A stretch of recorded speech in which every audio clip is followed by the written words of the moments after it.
We're at the Hook Country Inn, and this is the launch of the new Hyundai Staria, about to hit the road in the various cars. You can see everybody getting ready. Here comes one of the cars into picture now. This is the luxury spec version, and you can just see incredible with a copper on the grille, etc. Laurette coming into camera now. This is the elite version, and we're going to drive now. You'll see what it's going to be like in a while. The Hook, and wow, the first impression I've got, remembering that this is the base model, so we're going to drive the luxury later. It can only get better, but I'm surrounded, massive screen over here, all the controls right there, the drive-by-wire gear selector over here, which Hyundai have been putting into, of course, the Santa Fe and the Pallisade lately. All those very interesting, unusual instrumentation in front of me as well, which all goes together to just add up to give you the package, let's call it that. The 2.2 litre diesel engine, 130 kilowatts, 430 newton meters. I reckon it's plenty for a bus like this. I really don't foresee any issues with driving the bus like this with that power. And of course, the legend in the back over there joining us today, the legend himself, Rog. Good to have you with me yet again. We will let you drive later, I promise you. Okay, Roger? Thank you very much. Yeah, but and of course we expect to get some legendary stories from you along the way today. But wow, I must tell you something. Just driving out here and now over that little bridge, I'm already feeling the smoothness of this ride. I can already feel this is a luxury bus. That's what it is. I can imagine, just with the extra interior fittings of the luxury version, which I'll show you a bit later, how much better it's going to get. But this is good to start.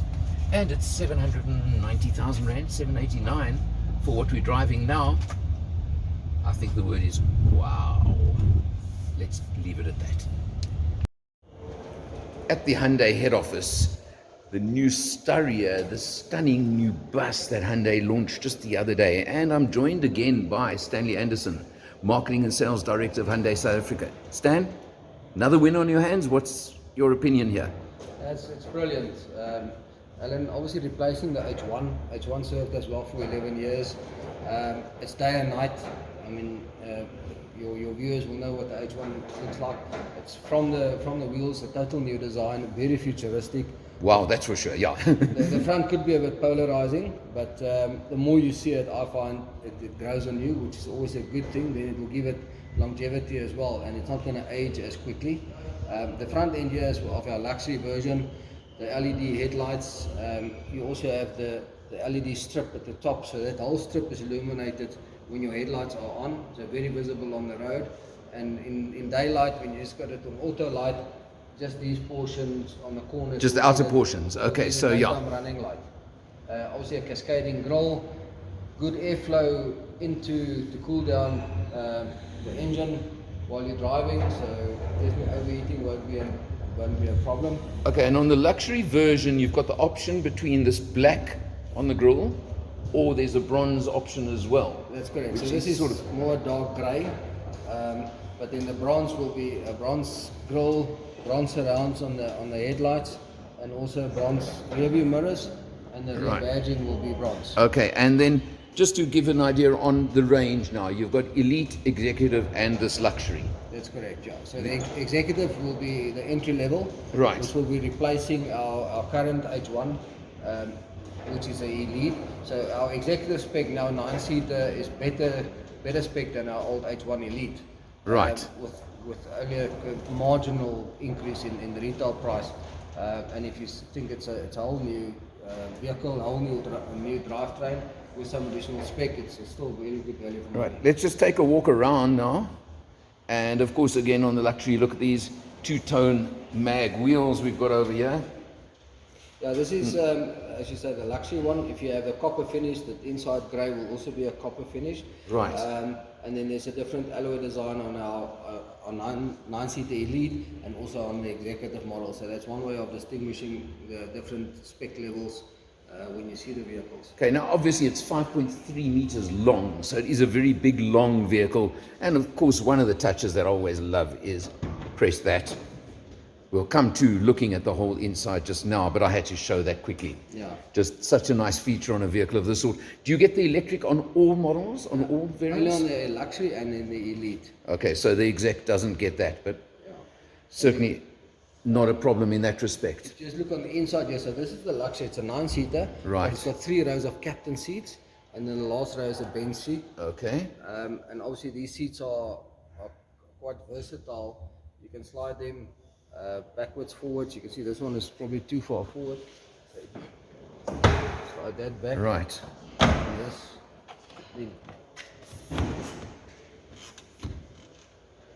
No, Very, very. space. And you can also swing them around 360 degrees. That is correct, John. Or 180 and face backwards. Wow, as easy as that.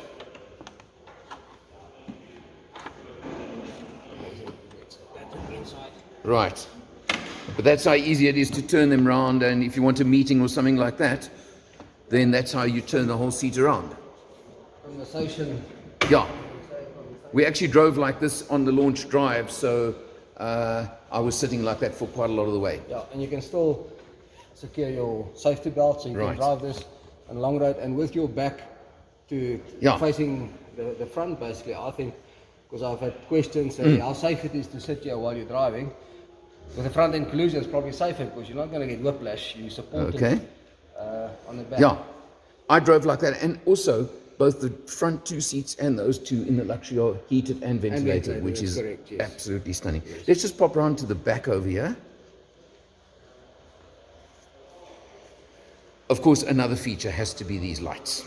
Yeah, it's very visible. Yeah. LED tail lights on both the luxury and elite. As you can see, when you apply brakes, especially, it illuminates even more. So very visible on the road. You've got the eye-mounted stoplight there as well when the brakes are applied. It's also got the smart tailgate. Right, that's a massive tailgate as well. So, yeah. And obviously standard on this type of vehicle, you have a look, your luggage space is not gigantic with all the seats in place. No, but you have the option where the seat will slide. Aha, now you're talking. The third row of passengers, your seat slides forward, and this is a decent space. Because of the width, it's a good size, and the height. Yeah. You could put large. Well, suitcases, you just stand them up on their sides, and you can get plenty, 4 or 5 suitcases. Large suitcase will fit in here quite easily. And you can, of course, fold over backrests, etc., and make very versatile. More space. Right. So if you don't have a full vehicle, still enough. Luggage space. And then, of course, press button to close, which is that one there, right? Because let's just chat quickly about this badge here. 2.2 diesel. Yeah, so it features our reliable and trusted 2.2 diesel that we've had in the Santa Fe for a number of years. Also on the Pallisade, we launched the same engine, and it's got the same transmission as the Pallisade, 8-speed auto transmission. Not a DCT, but it's a brilliant combination. Acceleration is great. Fuel consumption is very good. For a size vehicle of this, you could probably, if you on a longer road, I've had colleagues going to the Kruger Park, they got as low as 7.6 litres per 100. For a vehicle like this, that's brilliant. Which you can't really beat. Right. Okay, Stan, let's jump inside and chat a bit more about the interior.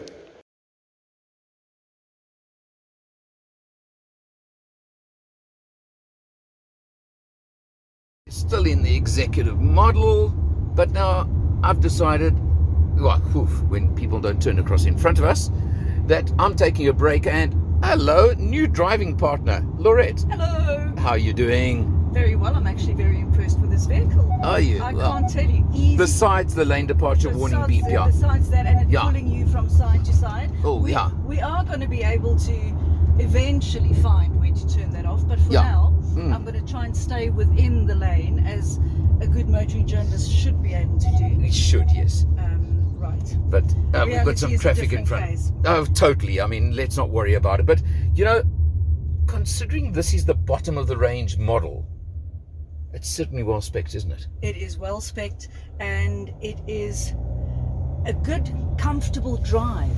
Yeah. It is really, really smooth. It is, yeah. And also, if we're talking about the executive model here. Right. We then, which is a 9-seater, as you can see. Yeah. Okay. So the executive has got a 9-seater and an 11-seater. We in the 9-seater. It's all the 2.2 diesel engine, and which I think is absolutely adequate for this. Look, I think once you start packing in people, it's a different scenario, maybe, obviously. yeah. However, at the moment, it is just great. And then they were talking about possible turbo lag. I haven't felt it. Did you feel it? I can't Yeah. I can't feel any turbo lag. No, when I was driving just before this, a couple of overtakes, etc. Sorry, I don't know who complained about turbo lag. Wake up, guys. Yes. You're in a bus as well. Just remember that. You're not in a little sports car. Be fair to it. Yeah. And if you think about this, really, they don't want to market this as a bus. Yeah. But essentially, this is a small luxury bus. Very much so. And I promise you, I would not mind traveling in this for a long distance. Yeah. And you know, it sits well on the road. I thought because it's so high, I'm going to have a bit of a problem around corners. But Oh, not look at at this, all. taking corners very nicely. Yes. Absolutely. Very, very nicely. So it sticks to the ground. And then what else does it have that we need to chat about? It's got the 8-speed automatic gearbox, Yes. which is the shift by wire, as Hyundai call it. So all you do is push the little buttons over Yes. there between park, reverse, neutral, whatever, and drive. So it's got all these features. It's got leather seats in it as well. Really, it's a great spec, comfortable. I'm just interested to actually get into the luxury after our break and see Absolutely. what more we're going to get out of the deal. Exactly. I But mean, this, and I just Yeah. want to tell my viewers, this vehicle is 789,000, correct, yeah. and I think it's a bargain. I think it's a bargain. I think for what you get, and also if you look at the competitors, they would all be 500,000 rand more for the same spec. Correct. They would be optional extras Well, at that. Interestingly, from what I saw earlier, nobody in this sort of size has actually got a model at the call it under 800,000. No. So this is really the bargain basement version, but there's nothing bargain basement about it. Nothing bargain basement. And you know what? I really do think. Look, I always love the top of the range of a vehicle, whatever. But I think this particular one, in the 9-seater configuration, is most probably going to be the top seller. I think so as well, because Yeah. look, the prices do go Yes. up a bit for the others. Yeah. But we'll chat about that later. Let's yeah. chat on that one later on. And then we're going to show you the seat configurations just a little bit later. Well, I may also chuck passengers right to the back, not just the legend who's one row behind us now. I can't quite catch him. Hello, Roger. Are you still What there? do you think of the ride, Roger? What do you think, Rod? I think what's great here is the space. The Yes. space, I'm really just sitting in luxury here. Yeah. Leather seats, quiet running, just great. Motor pulls away, don't even hear the motor running. So, I mean, really, the all-round package, as Hyundai would do, they've thought of everything, the sound deadening. It's lovely, quiet, comfortable, spacious ride. For everybody in here, 9-seater or not. Yeah, and absolutely. the aircon back there now? The aircon's very nice. So it's Yeah, got 4 rear extra- aircon as well, Fantastic. etc. I mean, and all the doors, by the way, are electric. So Yes. you don't have to manually pull them open, just do it electric. Now this makes you think is you can't do much more to make this more luxurious than it is. Well, let's see when we get in the other one just now. So let's cut this and we'll chat to you again from the luxury. Oh, you're behind the wheel stand, so let's take a look. You've got this nice big center console. Yeah, so you can store a lot of stuff in here. You got your cup holders. This is also a mood lighting that you can set 10 different colors of the lighting depending on what mood you're in. Does that include your driving mood as well? Yeah, I suppose if you're in a hurry, you put it in red. And you have a number of USB ports right throughout the vehicle. Yes. For all passengers, all the rows of seats have got their own USB ports, which you can charge different devices. You've also got the wireless charging for your phone here. When the phone is in and charging, that little light will Right. illuminate. Sometimes if you have too thick a cover, it won't. So customers might want to just remove the cover if they want to charge the phones. Okay. We also have the shift by wire transmission. Right, which works so well on the Santa Fe and Pallisade. Yeah. Very, very handy. It also opens a lot of space. Instead of having a gear lever here, you can see the space that it creates.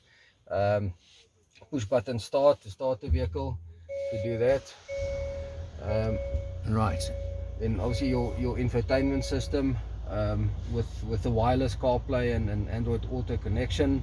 You've got the different settings here for your heating and cooling of the front row of seats. The second row has got its own button where you can press if you want to cool down or heat up the seats. Right. And obviously climate control where you set the temperatures and the fan speed.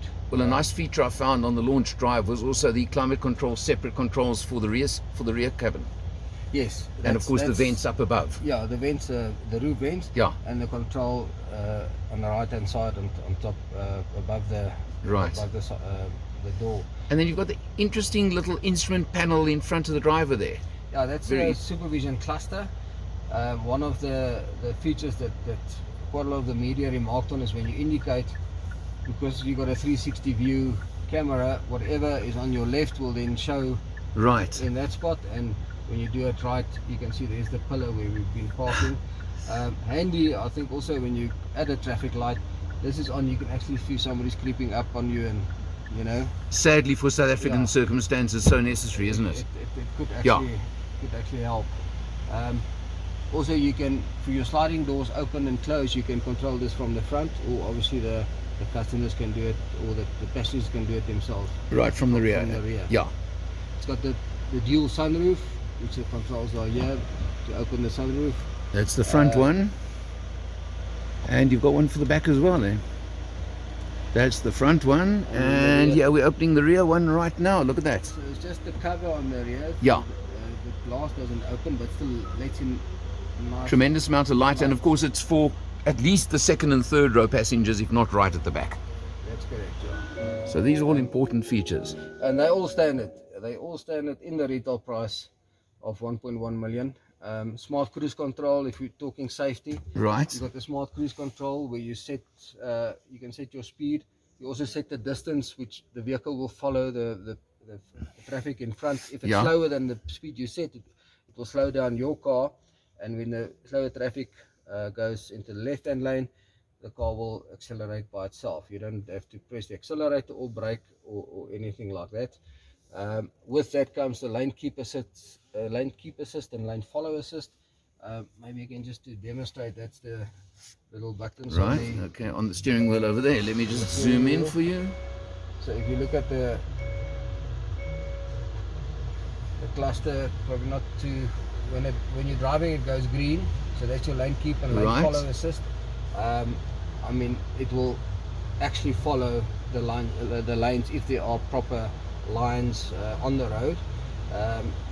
And then also it's got the emergency brake assist, where if it's set on active assist, it will brake it for you. If you're not too quick enough, then it will. Yes, yeah. Stan, this car is packed with features, there's no doubt, especially the luxury version, but you're not shy of features even on the elite and the executives. Let's talk price quickly, because I mean that's where really you guys, I think, have hit it out the park with the pricing.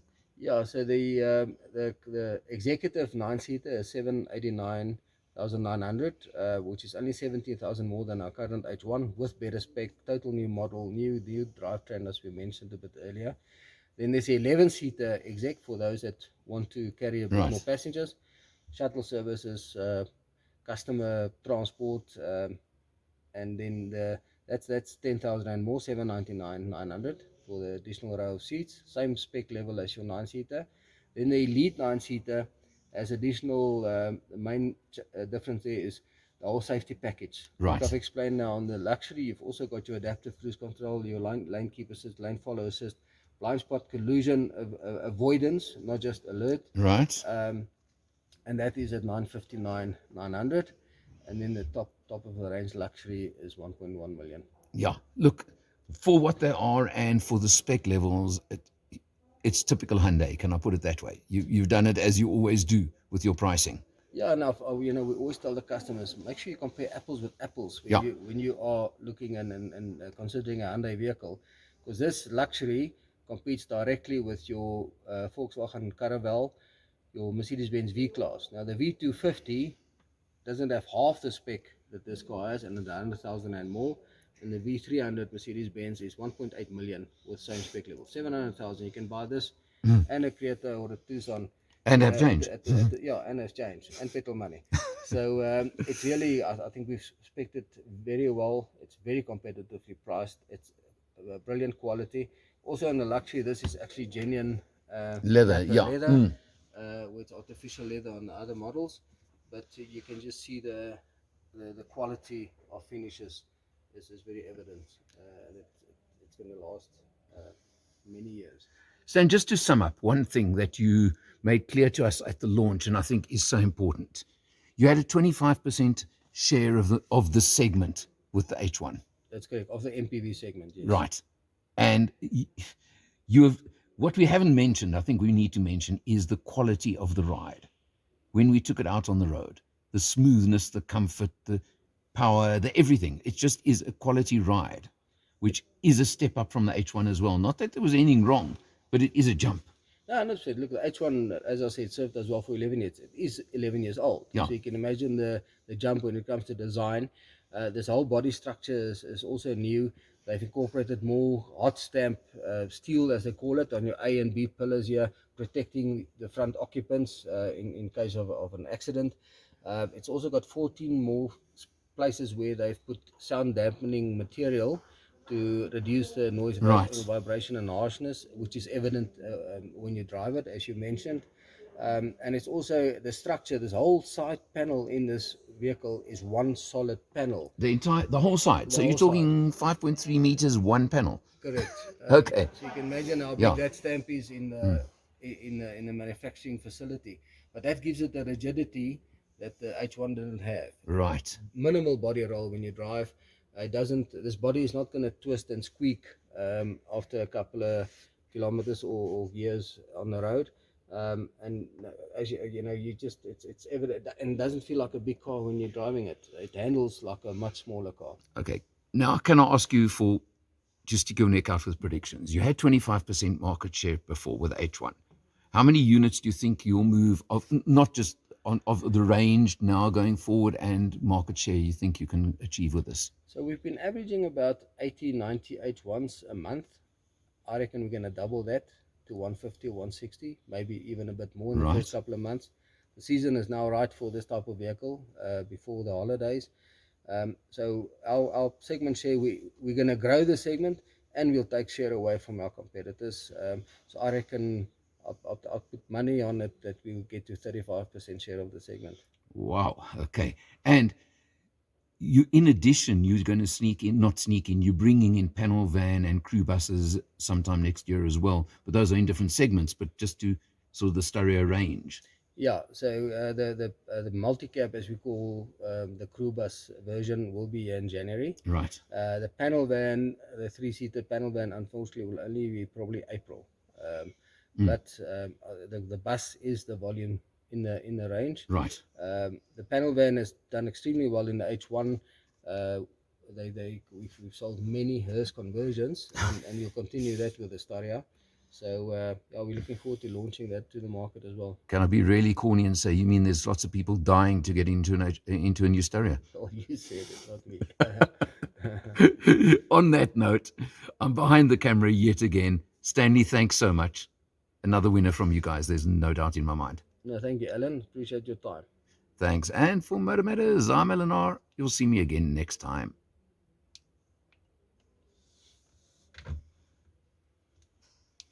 Now, on the second leg of the drive, and we've jumped into the luxury version, the top of the range, 1.1 million rand. But you've got to look at the spec levels. Of course, you've got the really good screen up front. We've upgraded to 18-inch wheels, but it's not about that. What it's about is, first of all, in the center over here at the front, there isn't the third seat that can fold down. There's just a massive console over here between the front seats.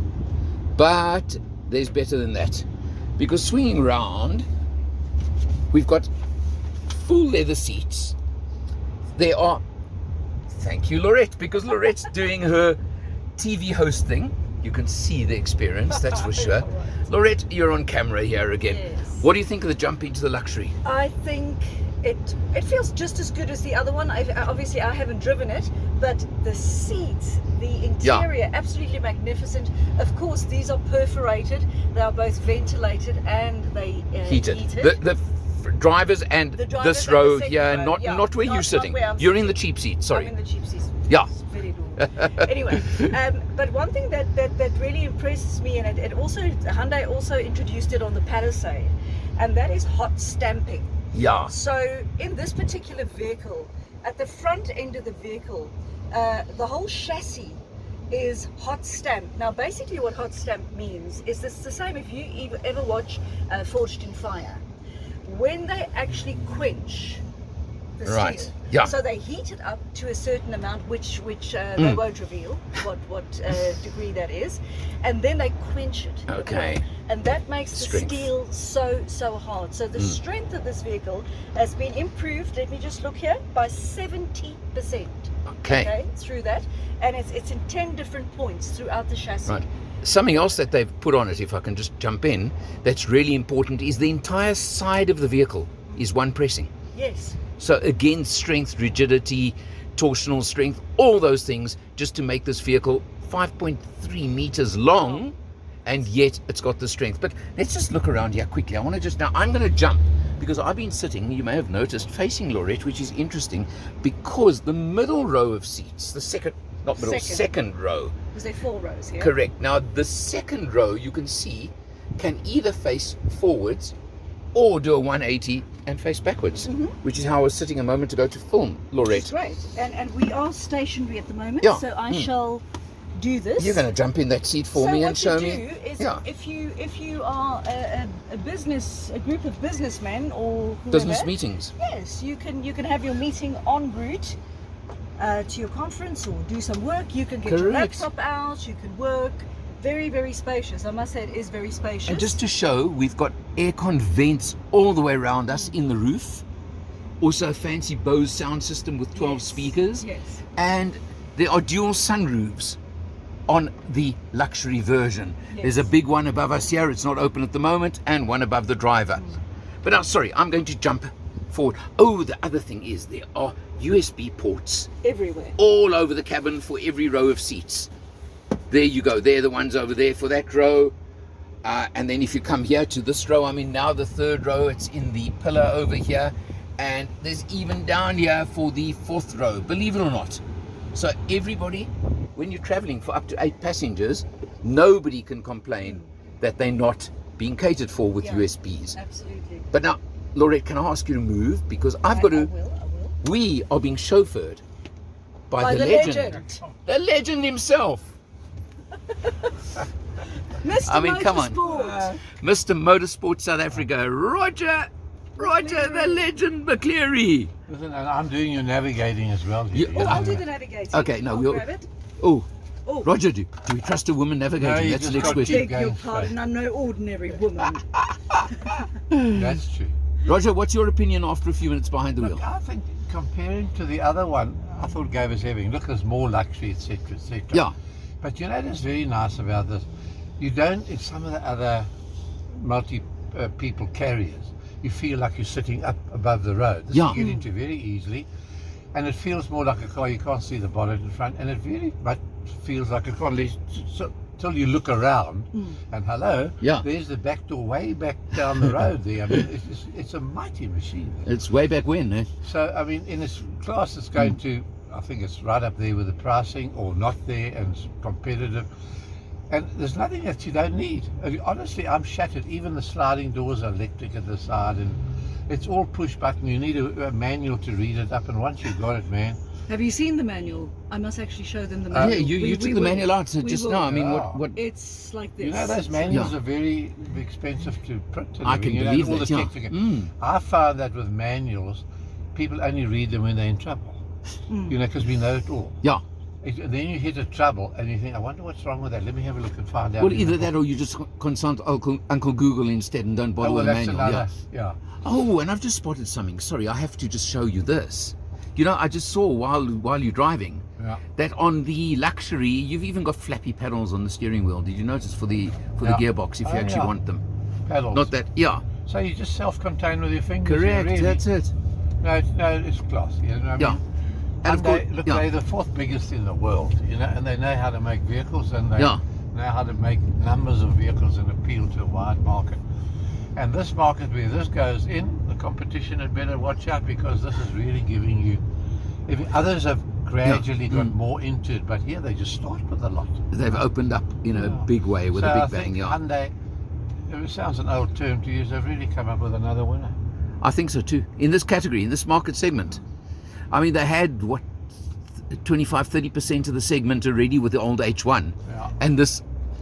Sorry, Hyundai, you're going to hate me for saying this, but this makes the H1 look stupid. No, but the one thing about the H1, Alan, I do remember from that, was the pulling power of that H1. You could have a load in there, uphills. Right. It's got the self-same diesel motor, the turbo. They've changed the turbo, but to say, I never felt lag. No lag as far as I'm concerned. H1, which is the big bus as well, and van. Yeah. But this one, there's no lag at all. So, I mean, look, you can't beat that Hyundai. They come with great vehicles, and they're just right for our marketplace. You know? Absolutely and agree. the other one in this class is like the Pallisade. Yeah. Which was launched, about a month or two ago. Correct. And it's doing well already in the marketplace. So that's how they go. That's what counts, doesn't it? And you know what? At the end of the day, it's the number of customers that put their money down that count. Yeah. And Hyundai, as you said, they got a winner here in this category. I agree. Comfort with the seats and everything. It's lovely. For the Motor Matters viewers and regulars, can I introduce the new team now? Because this is the latest team.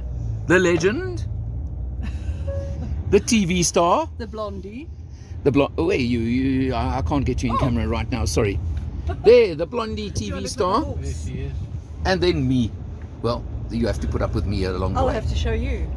Oh, okay. Oh, you can't show me without a hat on. And me. Alan. Yeah. So, how's that for a team for you? And we're traveling together, having fun in the Staria, and I think that's what really counts as well. Great stuff. Is it Staria?